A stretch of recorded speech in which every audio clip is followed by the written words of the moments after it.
The operations that we're going to cover in alchemical operations are similar to what we call today organic chemistry. We're going to begin by distillation. I want to talk about some of the common operations in laboratory alchemy and hopefully allay some of the fears in their performance. Foremost is the process of distillation. You all have done this. Maybe you did not recognize it as such. You put a pot on the stove to simmer, then return to check it, lift the lid, and liquid streams off. This liquid has distilled from the contents of the pot. You breathe on a cold glass window and it condenses to liquid drops. This is distillation. The earliest accounts of distillation describe hanging flocks of wool over boiling pots, then wringing the distilled liquid from the wool.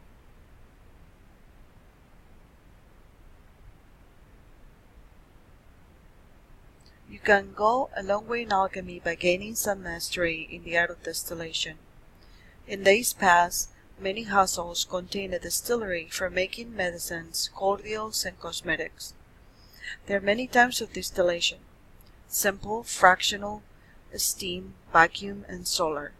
In chemistry, we use this process to separate liquids from one another and to purify liquids. In alchemy, we additionally use this process to exalt or evolve our matter, as we mentioned earlier, mirroring the life, death, rebirth cycle between states of matter. A trip to the thrift store and some ingenuity can provide you with a simple distillation setup if you do not have the funds or inclination to purchase chemistry glassware, or if you want to try just hand before investing in glassware. At the very simplest, a jar containing liquid to be distilled can be placed into a larger jar, which is then sealed and placed in a sunny spot. The distill will form the walls of the large jar and run down the sides to the bottom where it is collected. It might not be terribly efficient or suitable for all distillations, but it is easily available for anyone to experiment with. There are many illustrations in old texts depicting this type of solar distillation. In herbal alchemy, most common uses of distillation are in the preparation of the sulfur and mercury. Early we described the steam distillation of the essential oils from a plant. Live steam is injected into a plant or water mush, and the essential oils are carried over with the steam to form a layer on top of the distilled water. We can also simply distill the plant or water mush and collect the oil as it forms a layer at the top of the distillate. The collected oil can be mixed with water and distilled again to bring it to a higher state of purity. The distillation of alcohol is perhaps the most frequent operation in herbal alchemy, and this distillation is repeated anywhere from 6 to 12 times in order to make it pure enough. The process is called rectification. However, we cannot produce 100% alcohol by simple distillation, no matter how often you repeat the process. The best we can do is about 95%, unless we use some new tricks.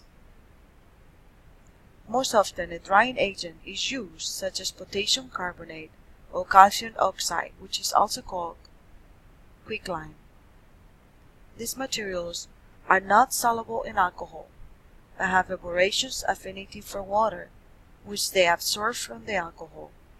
In many instances, the distillations are repeated not so much to increase the purity, but to elevate or spiritualize the matter.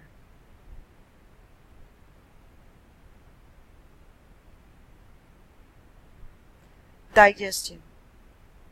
This is one of the most common operations of practical alchemy, and is simply allowing a material to incubate at a constant temperature for some period of time.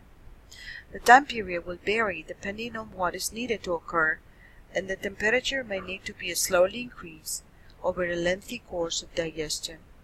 But the main idea is to provide a heated environment for the matter to react within or to slowly mature like hatching an egg. The whole of art is a controlled digestion. You can construct a simple chamber for digestion by placing a light bulb inside a large plastic ice chest of the type used for camping. Simply by changing the wattage of a lamp, you can control the temperature to the required degree. The simple indoor or outdoor thermometer is used for monitoring temperature, which for herbal work ranges from about 90 to 104 degrees Fahrenheit. Many operators prefer to wrap vessels with aluminum foil to protect them from the bright light. Finally, in this video, we're going to cover extraction. This is one of the things that it is more than in undergraduate organic chemistry labs. Extraction refers to methods for separating the pure from the impure. There are many ways to do this. In general, extraction methods use an extraction medium to affect separation. When you brew tea, water is the extraction medium. When you made the 7 basics, vodka was the extraction medium. Remember that the mercury of a kingdom has an affinity for the sulfur of that kingdom. In herbal extraction, we use alcohol, the vehicle for vegetable mercury, to pull out the sulfur of the plant. The resulting extract is called a tincture, from the Latin tinctura, that which colors. It contains the mercury and sulfur of the plant. The extracted plant residue contains the salt, which we obtain by calcination. There are 3 methods widely used to effect extraction of a tincture from plants. The first is called maceration. We use this to make the 7 basics.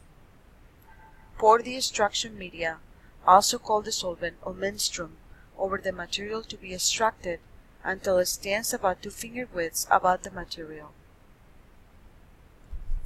Seal tightly and shake well. Place into a warm spot to digest and remember to shake it daily. After the extraction period, which can be a few hours to over a year in some operations, simply filter the tincture to separate from residue. The second type of extraction allows us to use a greater heat without loss of the volatile components.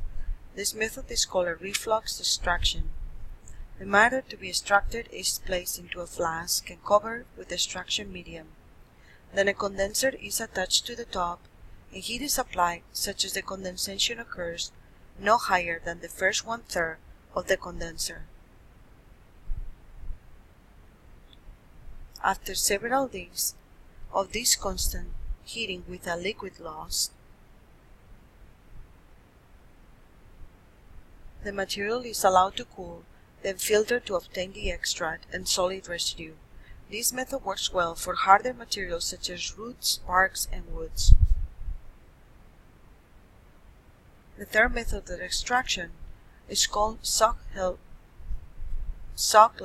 extraction, named after Frank von Sochhel, a German chemist who invented a special glassware apparatus for extracting fatty substances from materials in 1879. This apparatus has come to be called the Sochhel extractor and can be of somewhat expensive. In this method, the material to be extracted is placed into a filter paper cup called a thimble and inserted into the extractor body. The extraction medium is placed into the flask at the bottom and heat is applied to it. The solvent vapors rise up a side tube into the condenser where it turns to liquid again and drops into the extractor body and thimble. The extractor body fills with solvent until it reaches the top of the siphon tube, whereupon it drains back into the flask. This cycle repeats until extraction is complete and there is no more coloring of solvent in the extractor's body. The extract of tincture is recovered from the flask and the extractor residue is recovered from the thimble. Very often, several thimbles are filled and extracted with the same solvent to obtain a concentrated tincture. I know I have used this myself in the laboratory when we were working with gasoline, or you can also use this when you're working to obtain samples from ice cores or carbon-14 methods. In the next video, we're going to talk about fermentation and other ways such as sublimation and circulation.